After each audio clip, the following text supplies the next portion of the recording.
Good morning and happy St. Patrick's Day to everyone. Uh, I'm on my way in a few minutes over to the chapel here at the University of Detroit Mercy to say Mass and give a homily. And I thought I'd just share a few thoughts with you about St. Patrick before I go. Actually, even though my name is Patrick, unfortunately, during his lifetime, the saint that we celebrate today would not have been called Patrick. He would have gone by the Roman name Patricius. Um, he was a Roman citizen of, of Britain, which had been Roman for longer than we have been the United States of America. His grandfather was a priest, and his father was a deacon. Um, and of course, his family and all of the people he was surrounded by took great pride in being part of the established religion of the Roman Empire since 312 when Constantine had converted. So Patrick heard the voice of the Irish, as you may recall, in a dream, calling him to come back and to Ireland and to walk with them. So he was actually regarded during his time as something of a maverick and maybe,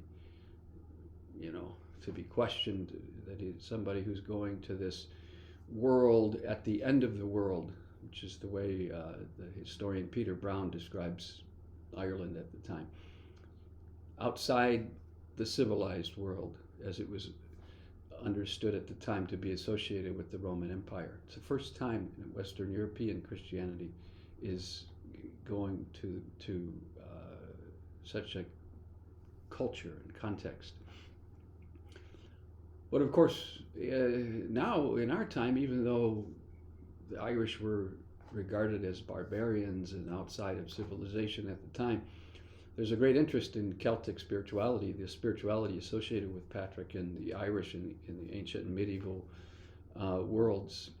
Esther de Val, who's Welsh in her own family origin, has become interested in early Celtic spirituality. And she says that her own upbringing in Christianity was very cerebral, rational in a limited sort of way.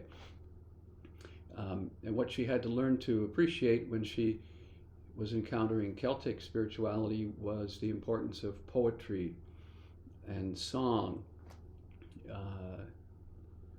and image and symbols, so the use of the imagination. It was a very embodied spirituality that was connected to the natural world, even the world of animals, and so very similar to other indigenous cultures that we know about today. So Lent is a time for growing, for going from good to better in our faith, for stretching. Maybe it'd be good on this day we remember St. Patricius, to ask ourselves the question, what is the world at the end of my world? A world that I may have constructed too narrowly and maybe at times associated with civilization. Are there parts of myself that I have left out of the picture? No, maybe more of those right brain dimensions of myself having to do with poetry or song or imagination.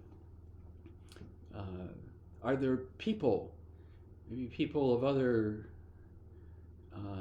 racial groups, people from other cultures, other religious traditions that I have put out of my world, and or other places, in the world? Maybe we can pray for the grace to be able to recognize God's presence even there,